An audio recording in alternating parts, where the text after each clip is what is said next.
Fallait-il que les gens aiment les messages ou il fallait-il que les gens reçoivent ce que Dieu veut qu'ils entendent? Toi, tu as prêché un message évangélique pour avoir des offrandes, des dîmes, des bénédictions. Mais c'est lui qui a dit la pensée de Dieu. Et si on est clair, très sincèrement, les églises en Amérique doivent combattre l'homosexualité de manière ouverte. En Europe, doivent combattre. On doit accepter, même à moins d'être des martyrs, on doit accepter qu'on t'arrache les visas, mais que tu parles contre l'homosexualité.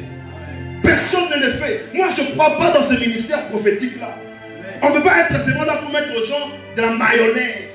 Dieu vous aime, de la mayonnaise. Miracle de la mayonnaise, avec beaucoup de faux miracles des gens qu'on a dans l'église du Congo ici. Beaucoup de faux miracles. On prend de la mayonnaise, on mange de la mayonnaise. Mais quand il faut dire la vérité aux gens, on ne veut pas leur dire la vérité. Et des fois, excusez-moi, j'ai apprécié des pasteurs comme Marcelo, ils parlent de la sanctification, alors que c'est nous les prophètes qui devons parler de ces choses-là. Le travail que le prophète doit faire, il ne le fait pas. On est dans les des prophéties inutiles. Je donne un exemple. Moi, j'ai vu des marabouts. Il y a des rabbins juifs qui sont 10 000 fois plus pointus de la divination. Ça ne va apporter à l'église rien du tout.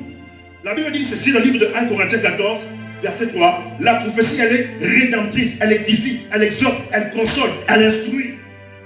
Dieu parle pour rédempter, Dieu parle pour bâtir, Dieu ne parle pas pour informer. Quand tu me dis mon nom, I know my name, je connais mon nom, je connais mon adresse, je connais le numéro de ma chaussure, mais qu'est-ce que Dieu a dit que je dois bâtir? Amen. Bon, amen, les Syriens. Oh, et puis des fois, on crie, prophétie. Oh, libérer un fait prophétique, une parole de connaissance, ce n'est pas libérer la pensée de Dieu. Amen. Un homme peut dire une seule phrase, cette seule phrase est plus prophétique, peut-être que 10 000 paroles de connaissances qui ont été données, qui n'ont même pas été importantes ni prophétiques. Et les gens ne sont que dans des choses comme ça. Dieu m'a dit ton adresse, d'accord, c'est spectaculaire, d'accord, c'est bien, ça me donne la foi, ok, merci. Mais en réalité, Dieu n'a rien dit. Parce que même les démons connaissent mon adresse. Les esprits qui sont dans l'air connaissent mon adresse. Les esprits qui sont dans l'eau connaissent mon adresse. Ils connaissent les numéros de mes chaussures. Moi, un jour, j'ai passé à côté d'une mosquée, il y a un homme qui m'a arrêté, m'a dit, tu es un prophète de Dieu. Moi, je suis musulman. Les anges m'ont dit, il a parlé, mais il n'est pas chrétien. Il y a des gens chez Taona qui te parlent. Hein. Il y a des gens au village qui te parlent. Hein. Si nous on continue à considérer, si nous voulons considérer les prophètes dans l'angle, nous sommes à côté de la plaque. Mon rôle à moi, c'est de lire ce qu'il y a dans le cœur de Dieu. Et de te le donner ce soir pour que toi, tu sois réellement prophétique. Des fois, il y a des prophètes qui drainent la jeunesse derrière eux, mais ils leur disent quoi? Plus il y a une multiplicité de ministères prophétiques, il y a des rébellions dans les églises, des rébellions dans les familles. On a l'impression qu'aujourd'hui, être prophète, c'est être désordonné. Être prophète, c'est être incohérent. Alors, lorsque vous regardez des gens comme des Yohan Maranga au Zimbabwe, des gens qui ont changé l'Afrique australe, même l'hymne national de l'Afrique du Sud est une chanson prophétique. Dieu parle pour sauver. Dieu parle pour instruire. Dieu parle pour édifier. Dieu parle pour rédempter. Dieu ne parle pas pour informer. C'est comme ça que beaucoup de jeunes, comme pour Lugaba Simba Kisi, pour avoir une précision qui n'a rien à voir avec les intentions du cœur de Dieu. Moi, tu m'as fait grâce, j'enseigne beaucoup sur les anges. Je vois beaucoup sur les anges. Tu m'as fait vraiment une grâce dans le domaine angélique. Je vois beaucoup sur les anges. Je me rappelle, il y a un grand rabbin qui venait de Jérusalem pour une réunion des hommes d'affaires. Il m'a vu, il a dit, toi, tu vois comment? J'ai dit, oui, je vois beaucoup sur les anges. Mais je peux vous dire une chose qui est certaine pour le Congo. Le Congo n'a pas besoin de ce style de ministère prophétique. Le Congo n'a pas besoin de miracles aujourd'hui.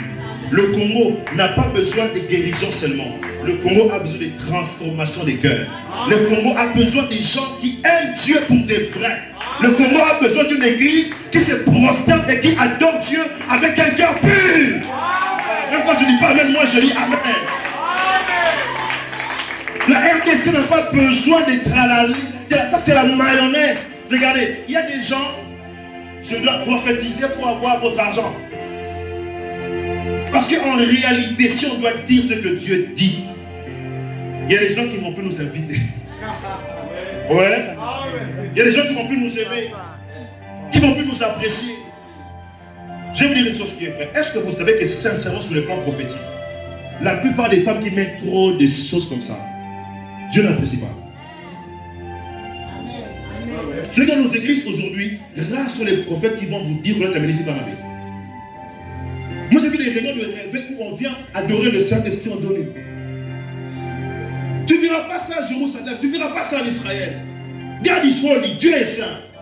Et même quand on monte là pour chanter, tu vois on commence à chanter, tu vois un frère il est désordonné, et puis il y a adoration prophétique, et puis pour lui l'adoration, c'est par la langue chakara. Il croit que parce qu'il a parlé la langue, Dieu l'agrée. Que cette église libère une atmosphère de sanctification dans ce point. Là où le prophétique et l'église devient gouvernementale.